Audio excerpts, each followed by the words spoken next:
where congressional Republicans say he would be held accountable for what they consider as lying to Congress about gain-of-function research and about COVID. To discuss, we're joined by someone who personally helped launch Mr. Trump's Operation Warp Speed, Texas State Representative Brian Harrison. Brian, welcome.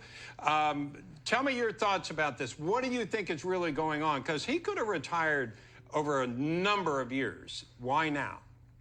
Yeah, I mean, the timing is a little bit unfortunate. I mean, for somebody who really prides themselves in being as apolitical as my former colleague at HHS, Dr. Fauci, definitely does. The timing doesn't look great. I mean, why not make it effective today? Why announce you're going to resign just a few days before a new Congress comes in to take over when they've expressed a great deal of interest in investigating what happened with the origins of COVID? So I hope he plans to be cooperative with that. The American people deserve nothing less than a wholesale, exhaustive investigation into what happened.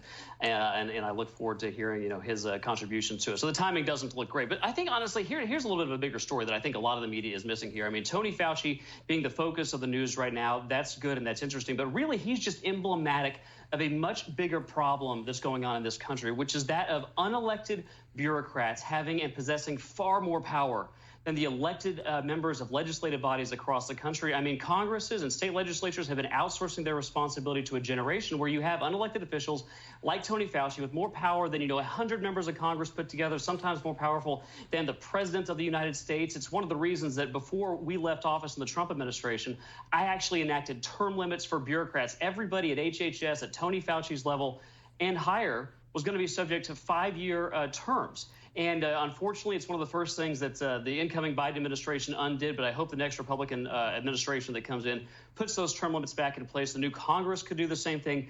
We need term limits for bureaucrats in this country, quite frankly, more than we do for elected officials. Yeah, Congressman, that's a good point. Dr. Fauci, he was not elected to his position, but he became such a politicized figure throughout the pandemic that, as you point out, it makes it important to say, well, wait a minute, let's make sure this doesn't happen again. But of course, Dr. Fauci's legacy, so to speak, although he's been in his role for 38 years, he has been blasted by critics for the past few years for flip-flopping on his stances and very confusing COVID-19 messaging. Let's take a look at what we have, a little memory for you. Right now in the United States, people should not be walking around with masks. And it might even block a droplet, but it's not providing the perfect protection. So if you have a physical covering with one layer, you put another layer on, it just makes common sense that it likely would be more effective. If you're vaccinated and you're outside, put aside your mask. You don't have to wear it. And then we'll have herd immunity. Quite frankly, that is nonsense. By the time we get to the middle and end of the summer, we could have that veil, that envelope, that umbrella of herd immunity.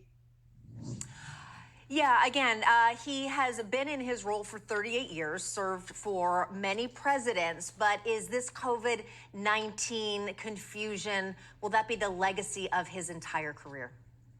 Well, Tony Fauci's been famous for a very long time. Obviously, not more famous than in the last couple of years as the face of the COVID response, for better or for worse. But a couple of thoughts on that. I mean, the CDC just recently acknowledged that after its 75-year history preparing for a once-in-a-century pandemic like with COVID-19, there were systemic failures and brokenness that was integral into that agency. And I think one thing that we need to stress a whole lot is to demand humility out of these senior officials, especially unelected officials. There was way too much conjecture and opining about things that were not settled science going on in those clips that you just played right there. And back to a previous point, I mean, recommendations that come out of unelected bureaucrats in Washington, D.C., blue governors and local elected officials, I mean, they were derelict in their duty. They're supposed to do the job they were elected to do by the people they were accountable to, the voters, roll up their sleeves, do the hard work of governing instead of blindly following the dictates and the opinions of one medical doctor who was employed by one cabinet agency in the federal government. And think about this.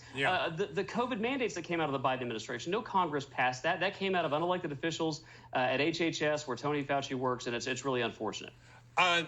Before we go, what would you want to know if there was an investigation? Because a lot of people are upset with what Dr. Fauci did, and we're giving an example of his flip-flopping just on masks alone. And then some people seem to have a punitive element to going after him, maybe tying him to what happened in Wuhan.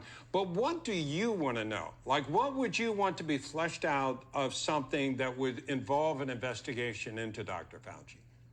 Well, I think like all Americans, we want to know what really happened at the beginning. And unfortunately, we're never going to get full transparency out of China. Okay. And so I think what the American people want to know is, where did this really come from? Who was behind it? Who funded it? Who was involved in the research? Who knew what about what types of research? And until we have those critical answers, I think there's going to be a whole lot of guessing and conjecture and demands for all kinds of other types of information that we just don't have yet. I think we should have it.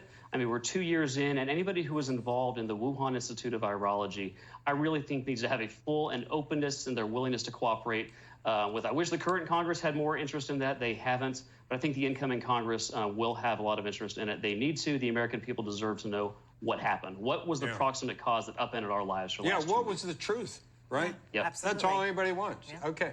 Brian Harrison, thank you, sir. Great to be with you.